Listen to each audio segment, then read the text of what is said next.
Bonsoir à tous les quatre. Bonsoir. Et surtout bonsoir à vous tous. Merci d'être présents et d'être venus aussi nombreux ce soir. C'est la deuxième Underground Session de l'année. Le thème « Lancer sa marque D2C ».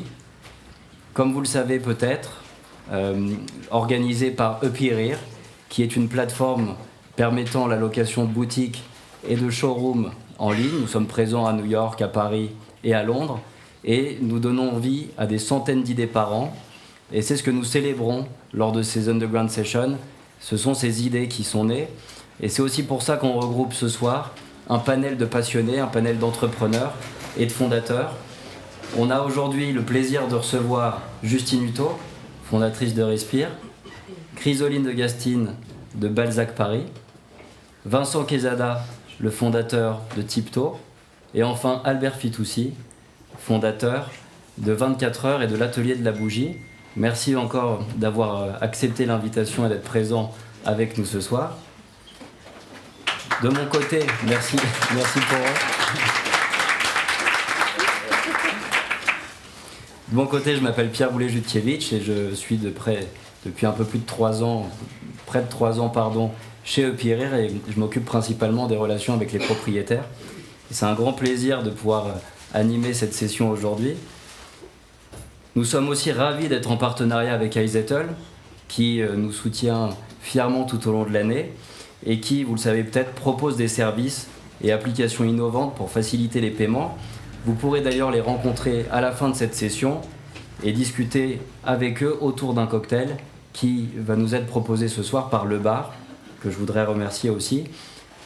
Ce soir, nous allons axer les discussions autour de 4 thèmes. Qu'est-ce que le D2C ? La communauté, pilier du D2C, distribution et transparence, et enfin, quel avenir pour le D2C ? Bienvenue une nouvelle fois à tous les 4. Pour démarrer, je vous propose un petit tour de table. Est-ce que vous pourriez vous présenter un à un, présenter vos marques, vos produits ? On va commencer par Justine, je t'en prie. Bonjour à tous, déjà merci beaucoup pour l'invitation et puis merci à vous tous d'être ici ce soir. Alors Respire, donc c'est une marque de soins et d'hygiène naturelle avec comme premier produit un déodorant naturel. C'est une cata, j'en ai même pas emmené sur moi ce soir, donc je peux même pas vous en montrer. Mais vous pourrez peut-être les voir sur les réseaux sociaux, vous les avez peut-être déjà vus.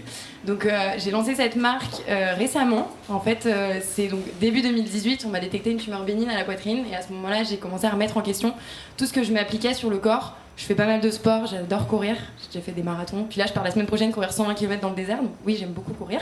Et en fait, à ce moment-là, quand on m'a détecté cette tumeur bénigne, j'ai remis en question tout ce que je mettais sur mon corps, et notamment les déodorants. C'est un produit qu'on met tous les jours, qu'on applique tous les jours pendant plus de 60 ans. C'est le deuxième produit le plus utilisé chaque jour après le dentifrice, je sais pas si vous le savez. Et en fait, on sait pas tous ce qu'il y a dans notre déodorant. Et à ce moment-là, quand j'ai pris conscience que je mettais un produit qui est potentiellement nocif sur mes aisselles tous les jours, j'ai jeté le déodorant que j'utilisais et j'ai cherché ce déodorant naturel et efficace. Je l'ai pas trouvé, donc j'ai décidé de le créer comme tout bon entrepreneur. Et donc ça a fait depuis début 2018 que je travaille sur le projet avec mon associé Thomas, qui n'est donc pas là ce soir, mais on est 2 cofondateurs. Et en fait, on a lancé, je raconterai plus en détail. Absolument. Plus tard, mais bien sûr, voilà. bien sûr. Laisse-nous-en un peu pour la suite. Chrysoline, de ton côté, avec Balzac. Alors bonsoir à tous, donc je suis Chrysoline, j'ai co-créé Balzac Paris en 2014 avec Charles et Victorien, mes 2 associés. À l'origine, on faisait des nœuds papillons fabriqués en France sur mesure en 2011. Et c'est vraiment en 2014 qu'on s'est lancé sur une marque de prêt-à-porter féminine qui distribue exclusivement en ligne et qui a vocation de vous proposer la mode autrement, donc tout un programme. Vincent, de ton côté, Tipto. Alors excuse-moi, avant que tu démarres, je voudrais quand même dire à l'audience qu'on a le plaisir d'avoir une table que tu vas pouvoir nous présenter ce soir. Donc, bonsoir à tous, moi c'est Vincent, j'ai cofondé Tipto, donc on est une marque de mobilier, on produit tout en Europe. Notre mission c'est vraiment de créer des meubles mieux pensés et mieux produits. Tout est fait en Europe, les matériaux qu'on utilise sont durables dans le temps et durables dans leur sélection. La table qu'on a ici par exemple c'est une table en plastique recyclé, c'est des pots de yaourt qui sont collectés, triés, fondus et pressés pour en faire du mobilier. Donc on explore en permanence des nouveaux matériaux. La marque elle a 4 ans. Et on livre chaque année dans une 40aine de pays. On est une petite 15aine maintenant et pour le coup on est une marque semi-D2C. Tu nous en diras plus également. Et tout ça, mais on aura l'occasion d'en reparler. on expliquera tout ça. Et enfin Albert, Bonsoir à tous. J'ai créé l'atelier de la bougie il y a 5 ans. Et notre spécialité, c'est des bougies 100% naturelles à base de cire de soja, cire d'abeille et mèche 100% coton qu'on fabrique tout dans nos ateliers au cœur du Marais. Et vous avez d'ailleurs aussi l'occasion de voir l'une de ces bougies qui est 13h58, c'est ça? Exactement, c'est la collection 24 heures. Super. C'est une collection qui a une gamme en fait qui commence de 7h03 du matin jusqu'à minuit 1. Des odeurs les plus fraîches jusqu'aux plus chaudes du soir et les plus intenses. Parfait. Je vous propose donc de rentrer dans le vif du sujet. Qu'est-ce qu'une marque D2C? Comme vous le savez, de plus en plus d'entreprises vendent leurs produits sans passer par les distributeurs. Ah bah, on a désormais Respire. Merci beaucoup pour d'avoir apporté ton aide là-dessus. Parfait. Donc ces marques D2C, sa franchise de distributeurs, c'est l'objectif, c'est de toucher au plus près les consommateurs et de tisser également de nouvelles relations avec ces consommateurs via les réseaux sociaux, qui est un peu l'outil ultime pour y parvenir. J'aimerais avoir votre avis sur, selon vous, qu'est-ce qu'une marque D2C? Justine, quelle est ta définition de la marque D2C? Oula, c'est complexe. C'est marrant parce qu'avant, en venant en chemin, je parlais avec Jennifer qui est ici, qui est ma responsable commerciale, et on en parlait, je lui disais, mais c'est quoi du coup une marque D2C? Parce qu'en fait, il peut y avoir tellement de définitions, et moi à la base, quand je lisais D2C, donc le D2C, comme c'est écrit ici, je lisais toujours Digital to Consumer. Donc en fait, déjà, j'étais pas en lien avec la bonne définition, mais comme quoi, il y a plein de définitions.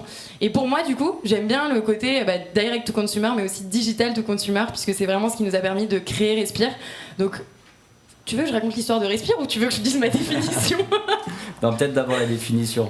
La définition, c'est un peu comme tu l'as dit, c'est la proximité avec les consommateurs, proximité avec la communauté qui nous permet donc de co-créer potentiellement avec la communauté, co-créer à la fois les produits mais aussi co-créer le contenu, co-créer le message. Et pour ceux qui connaissent Respire, vous avez certainement vu déjà sur les réseaux sociaux qu'on co-crée avec notre communauté et qu'on co-crée également le contenu où en fait, mon défi c'était de créer le déodorant Instagrammable. J'ai envie de dire défi validé aujourd'hui puisque je n'ai jamais vu autant de photos de déodorant sur Insta que depuis que j'ai lancé Respire. J'en suis trop fière. Donc merci si parmi vous il y a quelqu'un qui a déjà pris son déo en photo. Et tous les trois, qu'en pensez-vous de cette définition? Est-ce que vous vous rapprochez un peu de ce que Justine vient de nous dire? Chrysoline par exemple? Alors, Chrysoline par exemple, oui, je me rapproche de ce que vient de dire Justine, puisque Balzac, on l'a vraiment co-créé avec Charles et Victor, mais également avec nos clientes. Donc, elles sont vraiment au cœur du processus créatif et on les fait pénétrer dans le studio avec nos stylistes, nos modélistes. On leur demande continuellement leur avis sur les produits et on les rencontre lors d'ateliers. Donc, je pense qu'aujourd'hui, placer sa communauté au centre de nos actions, en tout cas pour Balzac, c'est vraiment une priorité et ça fait partie de notre stratégie. Super, je te remercie. Vincent, je rebondis un peu sur... je vais enchaîner sur un thème qui se rapproche de ce qu'on se dit sur les D2C, mais je voulais parler un peu de crowdfunding. Je sais que tu as démarré aussi par là pour financer ton projet. Est-ce que c'était, selon toi, le meilleur moyen de se lancer? Comment est-ce que l'aventure elle a démarré de ton côté?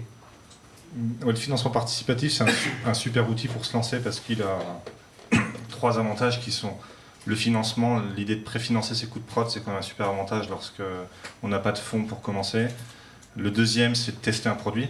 Enfin, si la campagne ne marche pas, il y a peu de chances que le produit marche par ailleurs. Et le dernier, c'est un super outil de communication. Et nous, on l'a fait à 2 reprises pour lancer la marque et ensuite pour lancer un nouveau produit qu'on a co-créé avec notre communauté, qui est une chaise qu'on a lancée en avril. On en a vendu près de 2000 en un mois, ce qui est beaucoup pour une marque de notre taille.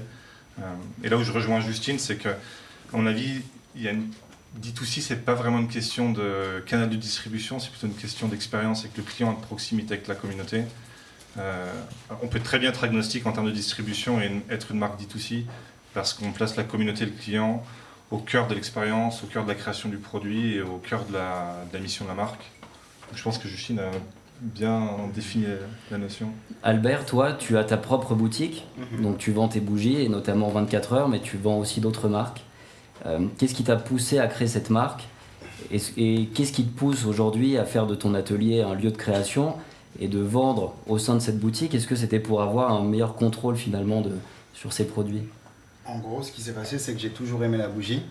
Avant, j'étais dans le milieu du prêt-à-porter, donc aucun rapport avec la bougie. Et chaque fois que je voulais m'acheter une bougie, c'était soit une bougie diptyque, cire Trudon ultra chère, et surtout que dans les diptyques, il y a un peu de paraffine dedans.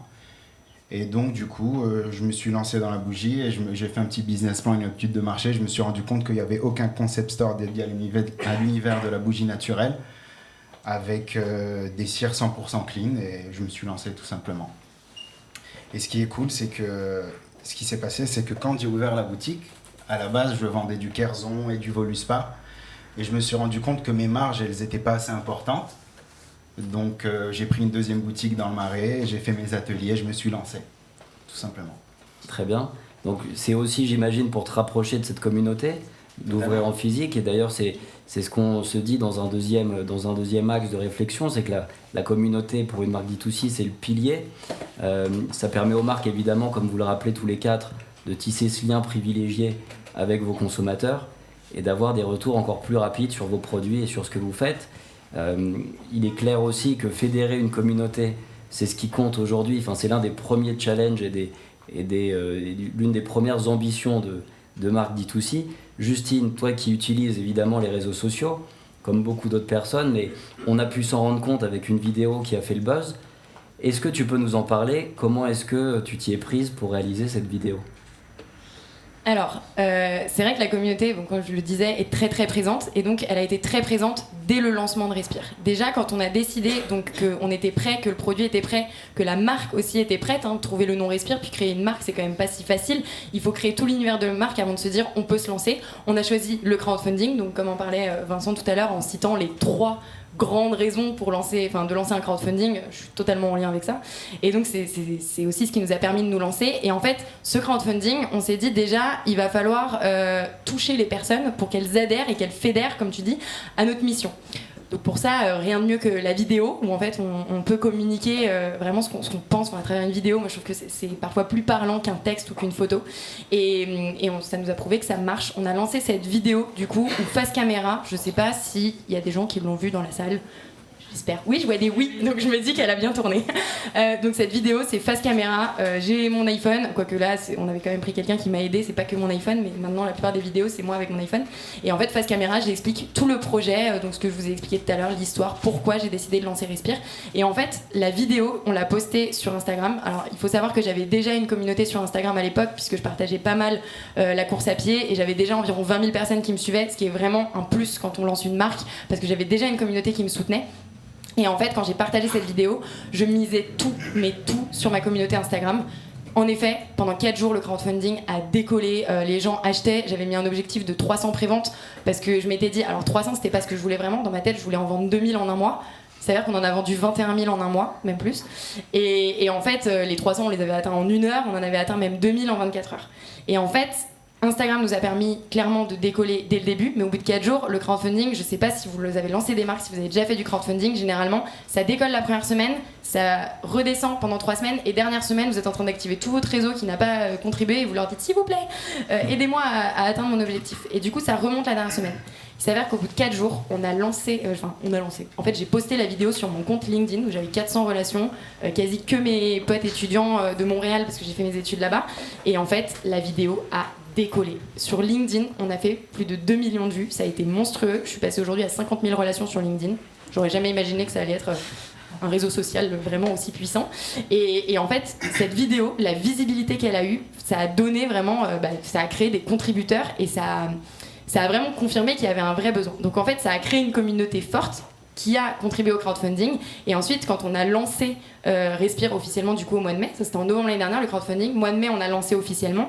Et en fait, quand les 21 000 déodorants sont arrivés chez les personnes, c'est là qu'elles ont pris des photos, qu'elles les ont partagées sur les réseaux sociaux et que la communauté a été ultra puissante et qu'on a réussi à la fédérer dans notre message. Et aujourd'hui, je continue à partager, que ce soit sur Instagram, je sais pas s'il y en a qui nous suivent, mais genre en story, je parle beaucoup à mon téléphone, parfois les gens me regardent un peu bizarrement.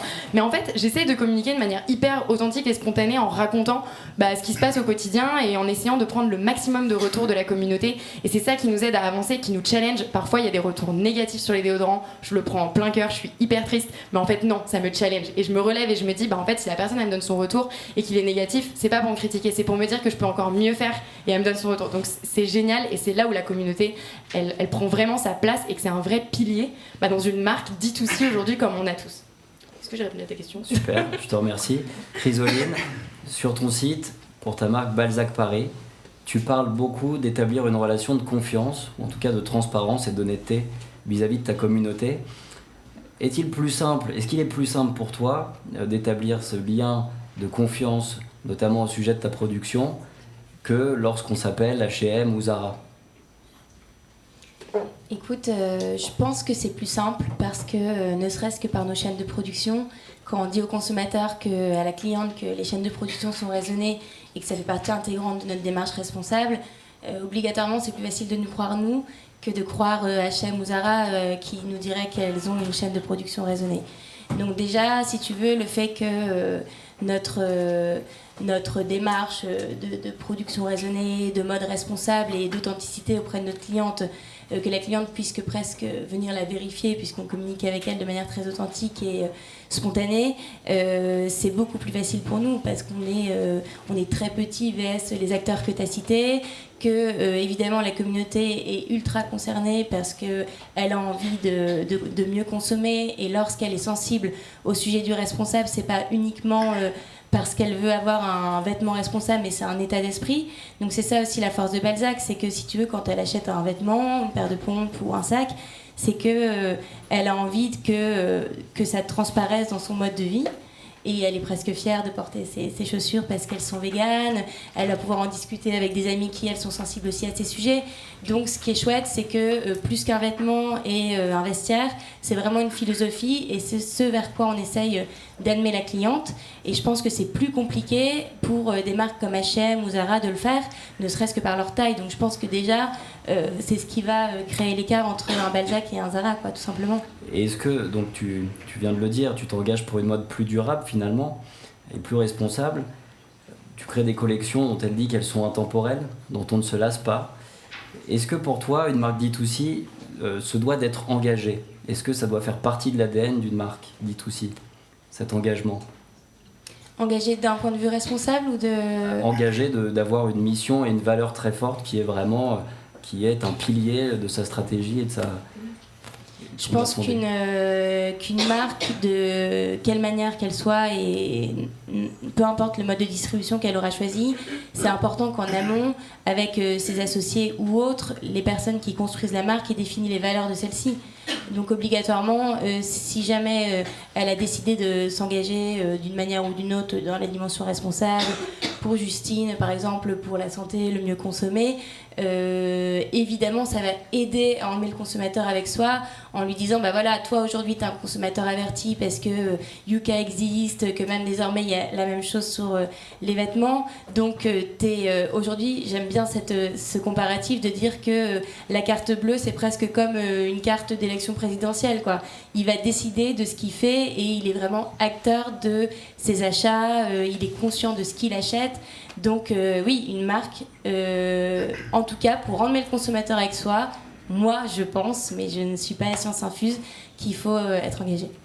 Vincent, toi tout à l'heure tu nous expliquais que cette table provenait, et tu vas le dire mieux que moi, de produits donc recyclés. Est-ce que tu peux nous en dire un peu plus ? Ça a l'air de faire partie réellement de cet ADN aussi de marque, cet engagement. Nous, c'est au cœur de la marque depuis le début, ne serait-ce que par les modes de production, les choix de production qu'on a fait. Pour rebondir sur ce que disait Chrysoline ou Chrysoline, ouais. Moi, je pense qu'il est vraiment de notre responsabilité, notre génération, de rééquilibrer un peu le capitalisme, et je pense qu'il y a beaucoup d'entrepreneurs qui en sont conscients. Moi, j'ai fait mes armes dans une banque d'investissement, donc en termes de capitalisme, on était pas mal. Je pense que la raison pour laquelle il y a autant de gens qui se lancent, qui lancent des petites marques et des marques qui ont envie de bien faire les choses, c'est aussi parce qu'on dit qu'on a une responsabilité qui est au-delà de la responsabilité commerciale de bien vendre des produits. C'est surtout de faire des choses bien, des choses qui sont vertueuses, que ce soit pour nos consommateurs, pour notre équipe, pour nos partenaires et pour nos clients. Donc, avec Tipto, on essaie vraiment de créer un modèle d'entreprise qui est vertueux à tous ces niveaux-là et pas seulement rentable. Enfin, une boîte, elle a besoin d'être rentable pour être pérenne parce que sinon, ça ne marche pas. Mais sur le mobilier, ce qui est certain, c'est que en fait, l'impact environnemental, il est un peu moins immédiat que les cosmétiques ou que la nourriture. Ce qu'on ingère ou ce qu'on met sur sa peau, on est assez vite conscient de l'impact négatif que ça a. Sur le mobilier, on ne se rend pas forcément compte qu'une chaise en plastique qui coûte 20 €, certes coûte pas cher, mais a fait 3 fois le tour du monde et que chaque année, je crois qu'il y a 20 millions de tonnes de meubles qui sont jetés en Europe et ils sont incinérés, ils sont pas recyclés, les meubles sont pas monomatériaux. Donc nous, on essaie de bien faire les choses, tout en faisant des choses qui soient belles et qui soient accessibles. Mais je pense que c'est, comme le disait Chrysoline, c'est important d'avoir un socle de valeurs duquel on n'accepte pas de transiger. Moi, c'est un conseil qui m'a été donné très tôt. J'avais 20 ans, j'allais faire mon premier stage à New York, super excité dans une banque au 40e étage. C'était très bien, et c'était un banquier senior qui m'a dit, dans ce métier particulièrement, tu dois avoir ce socle de valeurs duquel tu transigeras pas. Et je trouve qu'à 20 ans, c'est un bon conseil parce que maintenant, je m'en rappelle et c'est quelque chose que je mets en application au jour le jour dans ma boîte ou même dans ma vie, parce qu'à 30 ans, c'est à peu près quel type d'individu on veut être. Et je pense qu'il faut aller au-delà de l'engagement. Aujourd'hui, l'engagement, ça peut être un argument marketing et il n'a jamais été aussi facile de bien faire du marketing, je trouve, que ce soit par Instagram, via des vidéos, enfin, c'est vraiment des outils, quoi. Et l'engagement, il n'est pas tout le temps authentique ou tout le temps sincère, et c'est important de l'avoir, je pense. Enfin, moi, c'est une conviction personnelle que j'ai. Parfait, je te remercie Vincent. Je vous propose maintenant de parler distribution. On le disait en préambule, ces marques D2C suppriment les intermédiaires, et donc pour mieux maîtriser la chaîne de valeur, mais également l'expérience client. Néanmoins, ces marques que vous représentez n'ont pas toujours vocation à rester digitales. C'est aujourd'hui ce qui va nous intéresser aussi. Albert, j'aimerais t'entendre là-dessus. On l'a dit tout à l'heure, tu as donc une collection de bougies qu'on peut voir ici, 24 heures, et qui est depuis quelques jours présente au printemps. Aux Galeries Lafayette. Aux Galeries Lafayette, excuse-moi, c'est le concurrent. C'est assez problématique venant de nous. Est-ce que tu pourrais nous expliquer comment ça s'est passé ? C'est très simple, on communique en fait sur Instagram et c'est eux qui m'ont contacté. Ils ont beaucoup aimé l'univers de l'atelier de la bougie et de la collection 24 heures. Donc on a communiqué et on a installé notre gamme, tout simplement. Et est-ce que, donc, hormis cette collaboration aux Galeries Lafayette, il y en aura d'autres ? Est-ce que tu prévois de le faire ? Est-ce que ça va rentrer dans ta stratégie à moyen et long terme ? Totalement.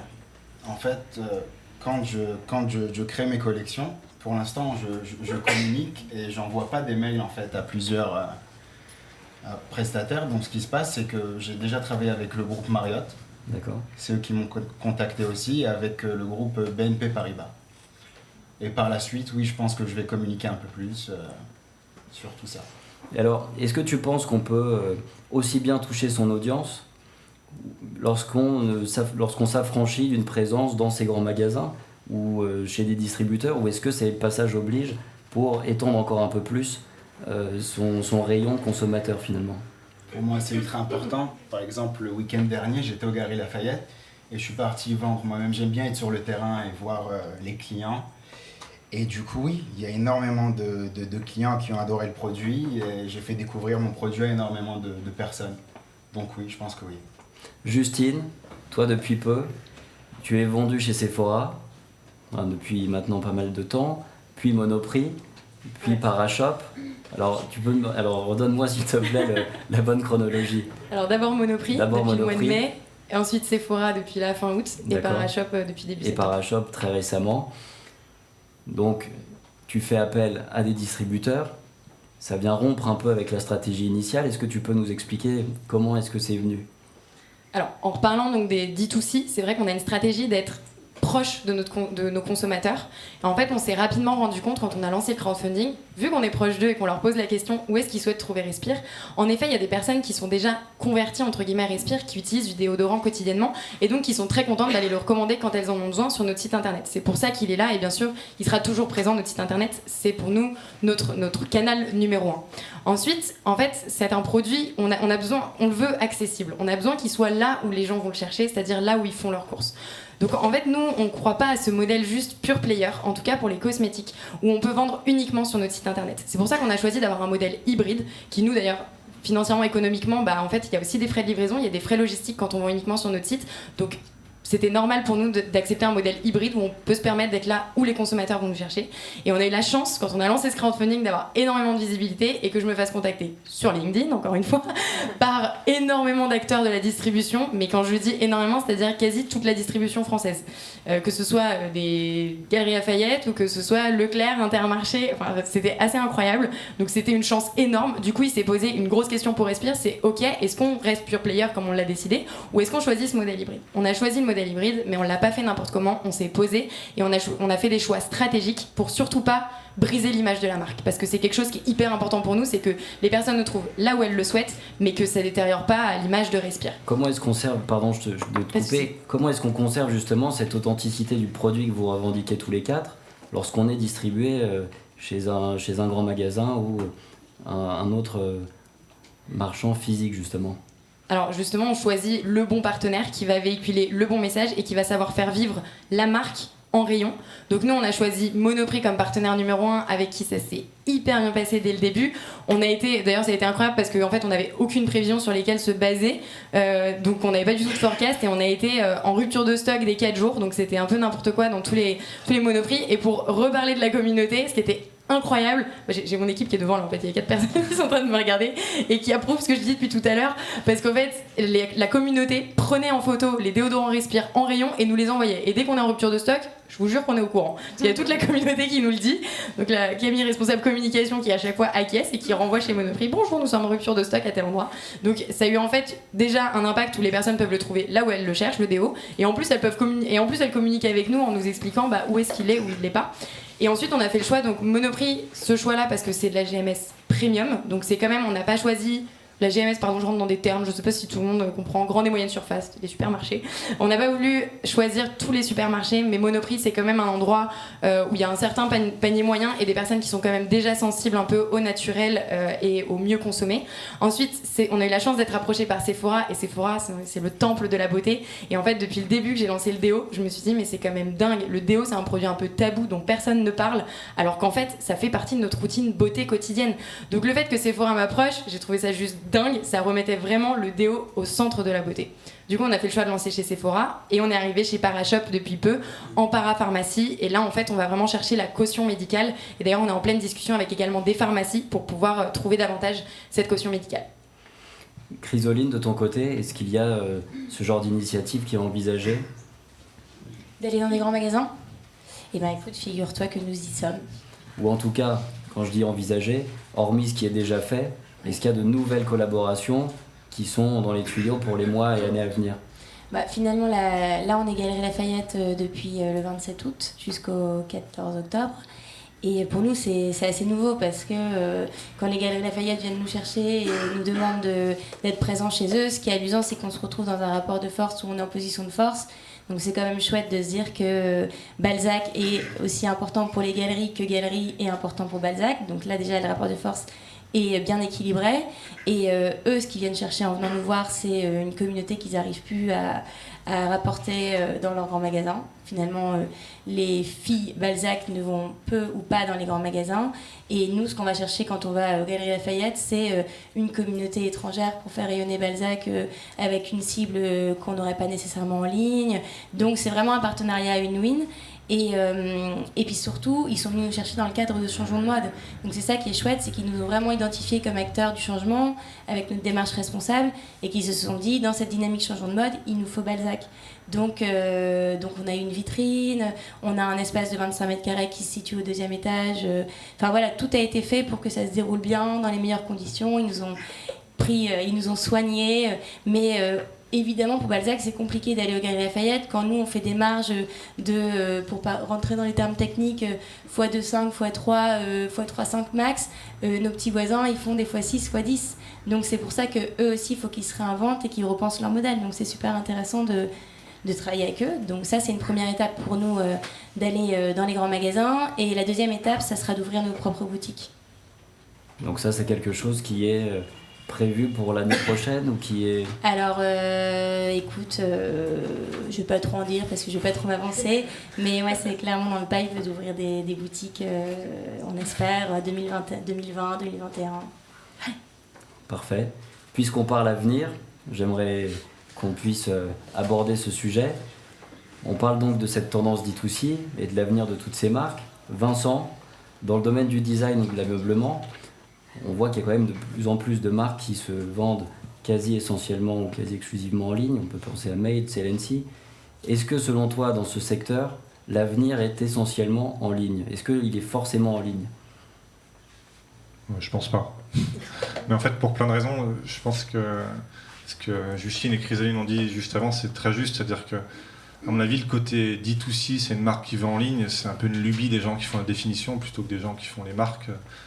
Parce qu'il y a quelques marques qui se disent on coupe les intermédiaires, on ne vend qu'en ligne, on maîtrise à fond notre canal digital, mais vendre en ligne, c'est des marges qui sont plus faibles, c'est des frais de logistique, c'est des coûts d'acquisition qui sont de plus en plus élevés. Donc techniquement, en fait, de se dire on est pure player par idéologie, entre guillemets, c'est quelque chose qui ne fonctionne pas ou alors qui fonctionne peu. Et il y a vraiment un cercle vertueux à créer, que ce soit entre de la vente en ligne en direct, de la vente en boutique, dans ses propres boutiques, et du wholesale via des distributeurs. Ce qu'il faut, à mon avis, visiter, c'est plutôt l'expérience. Comme le dit Chrysoline, c'est-à-dire lorsqu'elle a son corner aux Galeries Lafayette, c'est un corner Balzac aux Galeries Lafayette, avec toute l'expérience que ça implique. Comment on fait d'ailleurs, en tant que Tipto, comment on fait justement pour immerger les consommateurs lorsqu'ils arrivent comme ça en physique? Nous, en fait, on est présent chez une centaine de revendeurs en Europe, même si notre e-shop, c'est notre premier canal. On livre dans 40 pays tous les ans. Donc, on a une marque digitale au sens où on s'est créé en ligne, on distribue nos produits en ligne essentiellement. Mais dans le mobilier, a fortiori, c'est vraiment un secteur où les gens... c'est des objets pesants, des objets qui prennent de la place, on se rend compte des matières. Donc, en fait, on ne peut pas se passer du physique. Et aussi parce qu'on fait beaucoup de B2B, on fait de l'aménagement d'intérieur avec des archis, des pros. Et tout ça, c'est du physique. Donc, je pense que le online, c'est vraiment l'élan et le levier par lequel la notoriété se crée. C'est un canal de distribution parmi les autres. Et par exemple, Made, qui est un bon exemple, qui est moins une marque qu'une plateforme qui vend des meubles.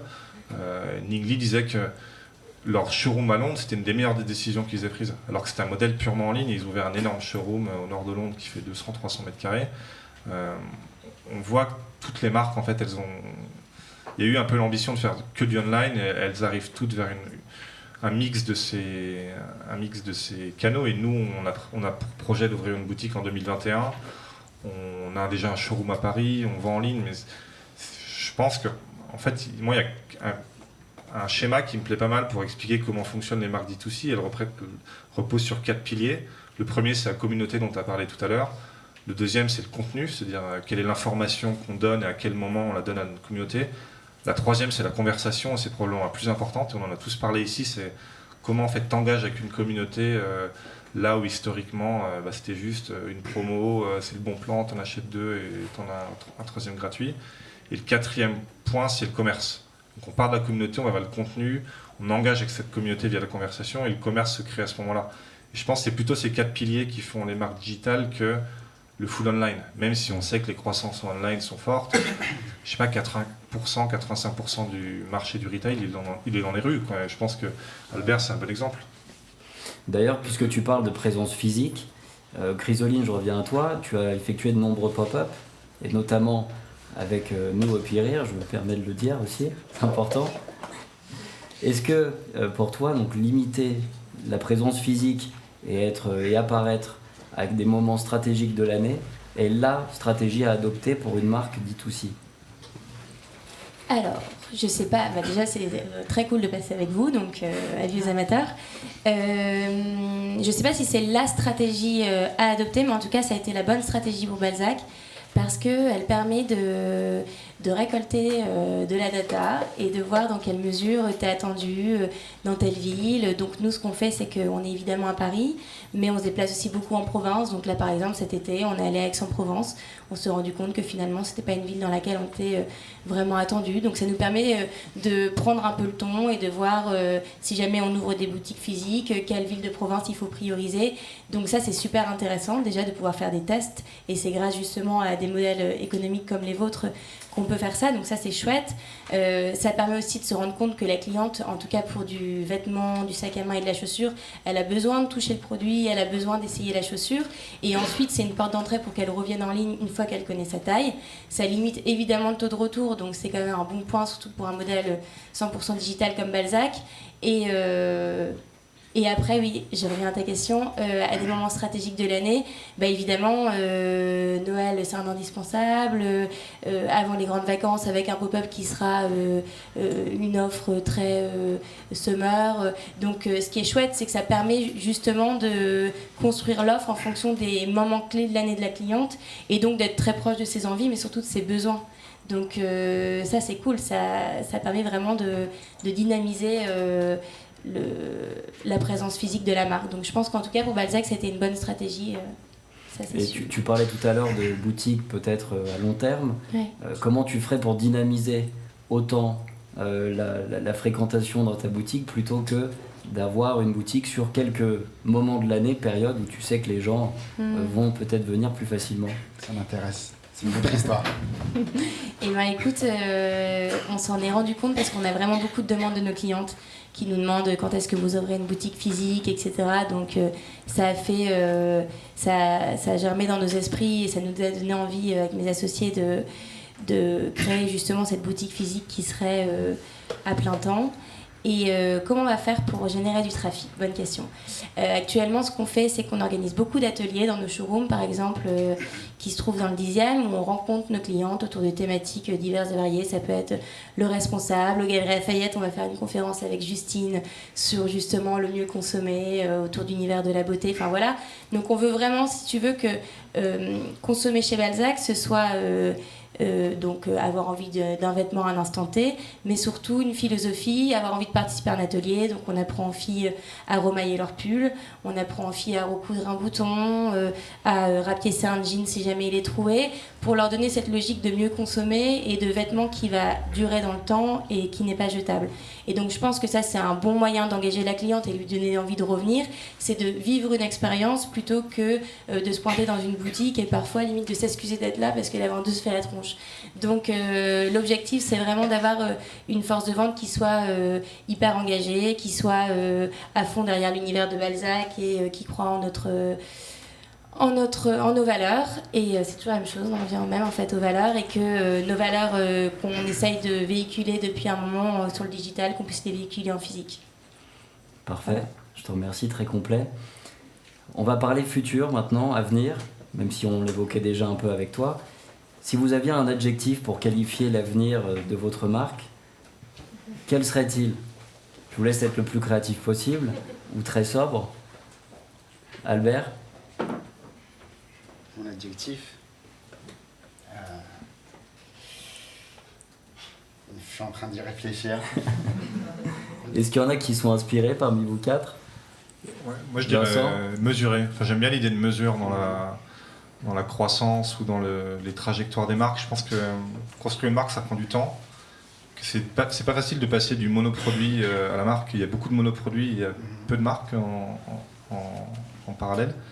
Et il y a des marques autour de nous qui ont pris beaucoup de temps à se développer. Je vois on en parlait tout à l'heure avec Chrysoline, beaucoup de Veja au pied de certaines et de certains. C'est vrai que le premier rang est particulièrement fourni. C'est une marque qui s'est mis pas mal de contraintes, qui a mis 15 ans à se développer, qui n'a pas fait de levée de fonds, qui en a chié pendant 5 ou 6 ans avant vraiment de trouver leur truc. Et je trouve que cette idée de mesure, elle est un peu à l'encontre de ce qui est prôné actuellement. Enfin, que ce soit du côté des marques, que ce soit côté du venture capital. Enfin, on parle beaucoup de blitzscaling, le mot qui renvoie quand même à la guerre, quoi, de croissance très extrême. Moi, j'ai bossé dans des boîtes très compétitives avant, sur Rocket Internet, banque d'affaires américaines et compagnie, où c'était la culture. Je trouve que pour ce qui est de la consommation et des marques, avoir une croissance mesurée, une consommation mesurée et des choses qui sont bien faites, ça prend du temps et ça peut être le garant du succès, quoi. Je te remercie. Justine? C'est pas facile ce que tu nous demandes. Non, j'aime beaucoup le terme mesuré. Moi, je vais sortir nos 3 valeurs. Je pense que la semaine dernière, on a fait... Parce que maintenant, on est 11 chez Respire, donc ça va très très vite. En 4 mois, on a grossi très vite. Et donc, la semaine dernière, on a fait un gros team meeting, meeting annuel, où on a expliqué toute la stratégie. Et donc, on a présenté nos 3 valeurs. Et ça a été un long débat avec Thomas pour trouver nos 3 valeurs. C'est quoi? Et donc, c'est des valeurs qui s'appliquent autant en interne qu'en externe chez Respire. C'est... efficace, donc l'efficacité, autant pour nos produits que ce qu'on fait en interne, la transparence et l'optimisme. Et moi j'adore ces trois piliers, ces 3 valeurs. J'aime les gens optimistes, j'aime qu'on soit transparent et qu'on ne cache rien, autant sur nos produits à nos consommateurs qu'en interne. Et pareil sur l'efficacité, on ne lancera jamais un produit si on n'en est pas fier à 100%. Et il faut qu'on soit très efficace en interne. Hein, les filles? Je te remercie. Chrysoline? Écoute, nous on a un slogan chez Balzac qui résume nos actions responsables. C'est 3 lettres qui sont TPR et qui veulent dire toujours plus responsable. Parce qu'on est en tête de toujours faire mieux, que malgré tout, on est une marque de vêtements. Et donc, notre modèle économique fait que nous sommes un pollueur. Désolée pour le gros mot. Mais de toute façon, voilà, en faisant du vêtement, on ne pourra jamais être parfait. Mais par contre, on essaiera de toujours mieux faire. Voilà. Merci. Albert, je t'ai laissé un peu de temps. Est-ce que tu as pu mûrir? Ben, figure-toi que non.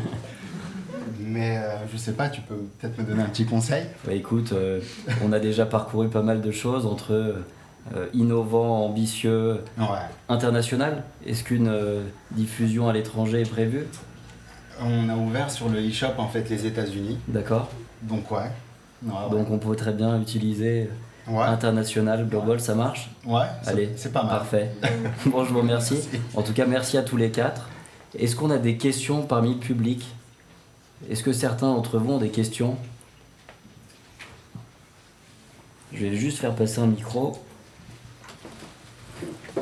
Peut-être que vous pouvez avancer un peu dans la... Attends, j'arrive. C'est super bien, TPR, enfin que ce soit la manière dont c'est sur le site. C'est bien, on a choisi le plus simple, on fait au fond. Ouais, Parce que j'ai pas forcément. En fait, il y a des gens qui me disent, pour votre témoignage. Félicitations. je comprends pas ce que ça veut dire. C'est des beaux parcours. Donc Étienne Lecoeur, moi je suis entrepreneur aussi, mais pas dans le même domaine parce que je suis plutôt dans le conseil.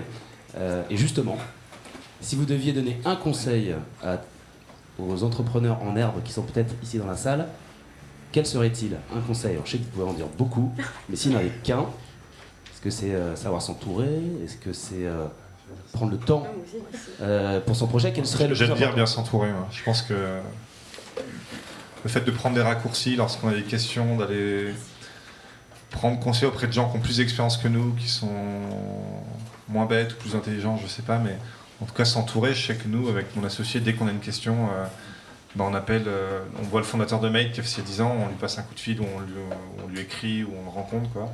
Et on fait ça régulièrement, et je pense que ça évite de faire beaucoup de bêtises. Ouais, et bien s'associer aussi. Ouais. Ça rejoint le fait de bien s'entourer, mais bien s'associer, c'est compliqué.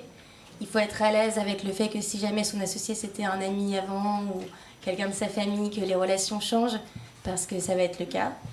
Et donc, je pense que c'est quelque chose qu'il faut bien méditer en amont, parce que c'est pas neutre de s'associer avec quelqu'un. Ça peut être un vrai divorce. Il faut prévoir le divorce, d'ailleurs. Ça, c'est un conseil qu'on... Ouais. Ben, mon associé, c'est mon meilleur ami, ça fait 5 ans déjà. D'accord. Ouais. Je vois de quoi je parle. Et ça, je pense que c'est quelque chose que beaucoup d'entrepreneurs ne savent pas. Et moi, j'ai des amis qui en ont fait les frais. Ils ont lancé leur marque ensemble, 3 meilleurs potes d'enfance. Et ça a été un véritable fiasco. Ils ne se parlent plus. Les avocats et tout en interview pour une boîte qui n'existait pas. Quoi. Donc c'est quand même... C'est dommage. Non, mais et je pense que lorsque vous associez à quelqu'un, prévoir les cas où ça se passe mal, c'est essentiel. Parce que si tout se passe bien, tant mieux, hein, franchement. Mais le divorce, le prévoir, qui fait quoi, qui a été valorisé comment, c'est peut-être le meilleur conseil moi, que je pense à donner à des jeunes entrepreneurs. C'est que, enfin moi, mon associé, on se connaît depuis 10 ans, on est aussi très proches, on ne s'est pas engueulé une seule fois en 4 ans, mais dans l'hypothèse où ça se passerait mal, on sait ce qui se passera. C'est vrai ce que tu dis? Pas une seule fois? Pas une seule fois. C'est bon. Et moi, je suis pas de nature avoir très des accords. consensuelle en plus, mais c'est Parfait. pas une seule fois. Moi, je suis Merci. totalement d'accord avec ce conseil de pardon. de bien s'entourer, clairement, bien s'entourer. Donc, autant dans l'association, parce que clairement, c'est ça, moi, quand on s'est associé avec Thomas, tout le monde me disait, fais gaffe, c'est pire qu'un mariage. Et quand on a signé ce pacte d'associés, mais j'étais flippée parce qu'on parlait de vraiment du pire. Et c'était trop dur d'anticiper le pire, mais en fait, je suis contente qu'on l'ait fait maintenant. Et dans l'autre conseil que je dirais, ce serait une phrase qu'on se dit pas mal aussi en interne, et d'ailleurs, on l'a dit la semaine dernière au team meeting, décidément, c'est le mieux est l'ennemi du bien. Et ça, on se le répète souvent. En fait, si on n'avait pas écouté cette phrase, on n'aurait peut-être jamais lancé Respire, parce qu'on est tous perfectionnistes, surtout quand c'est notre propre produit et notre propre projet. On ne sait jamais quand est-ce que le produit va être assez bien pour le lancer, pour qu'il plaise aux autres. Parce que pour nous, il sera peut-être jamais à 1000%. Même si c'est pas possible d'être à 1000%. Bref, et du coup, le déodorant, nous, on a testé tellement de formules, sincèrement, ça a été une galère, on puait, enfin, voilà, il y avait des formules qui marchaient vraiment, vraiment pas, non mais c'était pas facile. Et quand on a trouvé la bonne formule, en fait, on l'a fait tester autour de nous et on se rend compte toujours que il y a peut-être 2 personnes sur 50 en fait qui vont dire oh je sais pas en fin de journée je sens pas très bon. Ouais, mais il y a un moment en fait le mieux est l'ennemi du bien. Si t'attends toujours que t'aies 100% des réponses qui soient positives, tu lanceras jamais ton projet. Et maintenant, ça a été valable pour le lancement, mais c'est valable pour n'importe quel projet qu'on fait en interne. Faut être efficace. Et pour être efficace, faut pas non plus chercher uniquement la perfection à chaque fois. On perfectionnera au fur et à mesure. Chrysoline le disait très bien, on n'est pas parfait, mais on essaye toujours de faire mieux. Merci Justine. Je suis désolé, on va devoir s'arrêter là. Je sais qu'il y a une deuxième question, mais je propose de la poser juste après, puisque on aura l'occasion d'échanger autour d'un verre, comme je vous le disais en préambule. Mais je voulais tout d'abord vous remercier évidemment tous les 4 une nouvelle fois. Merci Justine, Chrysoline, Vincent et Albert.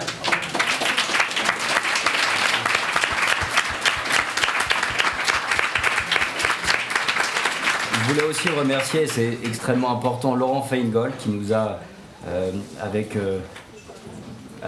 joie, accueillis dans ce magnifique espace. Merci chaudement à Laurent. Et merci à Alexandra et à toute l'équipe de Clearir pour l'organisation. Je vous propose donc de poursuivre l'échange juste à côté, au bar. Très bonne soirée à tous et merci encore.